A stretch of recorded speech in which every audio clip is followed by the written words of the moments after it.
News కి స్వాగతం. ఈ రోజు వార్తా విశేషాలు. ఈరోజు అనంతపురం జిల్లా సూపరింటెండెంట్ ఆఫ్ పోలీస్ జగదీష్ గారి ఐపీఎస్ గారి ఆధ్వర్యంలో అలాగనే గవర్నర్లైన ఆంధ్రప్రదేశ్ ఏపీ హైకోర్టు గారి వారు ఇచ్చిన సూచనల మేరకు అనంతపురం పట్టణంలో ట్రాఫిక్ రెగ్యులేషన్స్ కఠినమైన చర్య తీసుకోవాలని చెప్పి మేము నిర్ణయించాము.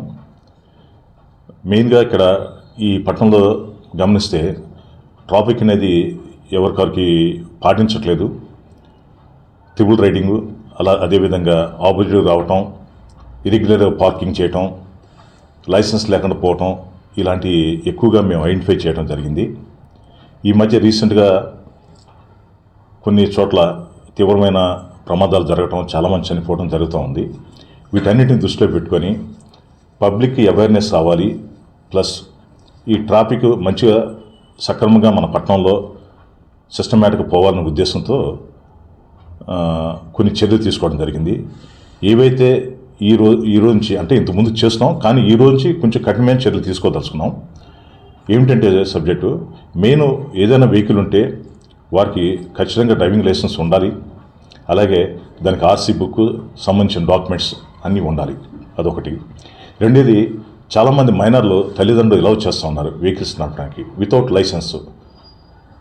అది ఆ విధంగా చేసినప్పుడు అది రెస్పాన్సిబిలిటీ తల్లిదండ్రులకి వర్తిస్తుంది అన్నమాట. పిల్లలతో పాటు తల్లిదండ్రుల మీద కూడా కేసు పెట్టాల్సి వస్తుంది. ఇదే కాకుండా మన పట్టణంలో కొన్ని ఆటోలు బయట నుంచి వస్తూ ఇక్కడి పాసెంజర్స్ ఎక్కించుకెళ్తున్నారు. ఓవర్లోడింగ్ ఉంది.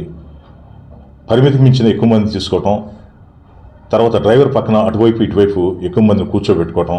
దీనివల్ల ఏంటంటే అతనికి హ్యాండిల్ తిరగక ప్రమాదానికి గురవడానికి అవకాశం ఉంది. ఈ ప్రమాదంలో ప్రాణాలు కూడా కోల్పోవచ్చు. కొంతమంది డ్రైవర్స్కి అయితే అసలు లైసెన్స్లే ఉండలేదు, ఆటో డ్రైవర్స్కి. వీటన్నింటినీ దృష్టిలో పెట్టుకొని మేము చర్యలు తీసుకోవాల్సుకున్నాం. మన పట్టణంలో ఒక సైడ్ మనకి పార్కింగ్ ఇచ్చినప్పటికీ మోటార్ సైకిల్కి కొంతమంది అదేవిధంగా ఇరెగ్యులర్గా పార్కింగ్ చేస్తున్నారు, కారులో ఇరెగ్యులర్గా పార్కింగ్ చేస్తున్నారు. అప్పటికి మేము ట్రాఫిక్ పోలీస్ మా ఇన్స్పెక్టర్ గారు దాన్ని ఆ టోయింగ్ వెహికల్తో కొన్ని వెహికల్స్ తీసుకెళ్ళడం జరిగింది. ఇది ఒక్క రోజులతో మనకి సాధ్యమేది కాదు. గ్రాడ్యువల్గా చేస్తూ ఉంటుంటే అలవాటు పడతారనే ఉద్దేశంతో మేము ఈ చర్యలు చేపట్టడం జరుగుతూ ఉంది. కాబట్టి ఈరోజు పబ్లిక్కి మేము అప్పీల్ చేసేదంటే, ఈ రోజు నుంచి తప్పనిసరిగా మీరు బయటకు వస్తే సెల్ ఫోన్ డ్రైవింగ్ కానీ, లేకపోతే వితౌట్ డాక్యుమెంట్స్ కానీ, ఇంప్రాపర్గా పార్కింగ్ చేయటం కానీ, అదర్వైజ్ మీ మైనర్ పిల్లల్ని ఎలవ్ చేయడం కానీ ఇలాంటివి చేయొద్దని మేము రిక్వెస్ట్ చేస్తున్నాం. అలాగే రాంగ్ పార్కింగ్ అనేది కూడా యాక్సెప్ట్ చేయట్లేదు మేము. ఆ రాంగ్ పార్కింగ్ ప్లేస్ చక్కగా సిస్టమేటిక్ పెట్టుకొని మీరు ట్రాఫిక్ నియమాలని పాటించాలని చెప్పి మేము రిక్వెస్ట్ చేస్తున్నాం. మేము గతంలో ఇప్పుడు చూసుకుంటే గత 3 నెలల నుంచి ఈ ట్రాఫిక్ రెగ్యులేషన్ మీద ఎవ్రీ మంత్ ఆల్మోస్ట్ మనం ఫర్ డే వచ్చేసి 75,000 యావరేజ్ తీసుకుంటే 75,000 మనం పట్టణంలోనే ఫైనల్ చేస్తాం ఉన్నాం. అలాంటి డ్రంక్ అండ్ డ్రైవ్స్ తీసుకుంటే ప్రతిరోజు యావరేజ్న ఒక 10 మంది డ్రంక్ అండ్ డ్రైవ్ అంటే తాగి వెహికల్స్ డ్రైవ్ చేసేవాళ్ళం అన్నమాట. వీళ్ళకి ఒక 10 మంది మీద కూడా మేము కేసులు పెడతాం. అంటే పర్ మంత్ వచ్చి 300 అవుతాయి అన్నమాట. ఇట్లా కేసులు పెడుతున్నాం. ఎన్ని కేసులు పెట్టినప్పటికీ కొద్దిగా సిస్టంలో ఎక్కడో అక్కడ పబ్లిక్ అవేర్నెస్ అనేది కొంచెం తక్కువ కనపడుతుంది. వాళ్ళు ఖచ్చితంగా అవేర్నెస్ పెంచి చేయాలని ఉద్దేశం, అంతేగాని మేము ఫైన్ వేసేసి వాళ్ళని ఏదో ఇబ్బంది కలిగించాలనే ఉద్దేశం మాకు లేదు. బట్ గ్రాడ్యువల్గా వాళ్ళు అలవాటు పడతారనే ఉద్దేశంతో మేము చేస్తున్నాం. దీనికి మేము అనంతపురం పట్టణ ప్రజల్ని, అంటే నేను అనంతపురం పట్టణ సబ్ డివిజన్ కాబట్టి నేను అనంతపురం పట్టణ ప్రజలను కోరేదంటే, పట్టణంలోకి వచ్చినప్పుడు తప్పనిసరిగా ట్రాఫిక్ రూల్స్ పాటించాలి, పోలీసు సహకరించాలి, పబ్లిక్ ఇన్కన్వీనియంట్గా ఉండకూడదు అని చెప్పేసి. దానివల్ల మనకి ఉన్నప్పుడు రోడ్లు ఇక్కడ టౌన్లో మంచి వైడెన్ రోడ్స్ ఉన్నాయి. ఈ ట్రాఫిక్ ఇరెగ్యులారిటీ వలన మనకి ఈ రోడ్స్ అన్ని కుచించుకుపోతున్నాయి అన్నమాట. అందుకని ఇప్పుడు అది సిస్టమేటిక్గా ఎవరైతే నిబంధనలు పాటిస్తారో అప్పుడు రోడ్స్ అన్ని మనకి వైడెన్గా ఉంటాయి, ప్రజలు కూడా సౌకర్యంగా ఉంటుంది.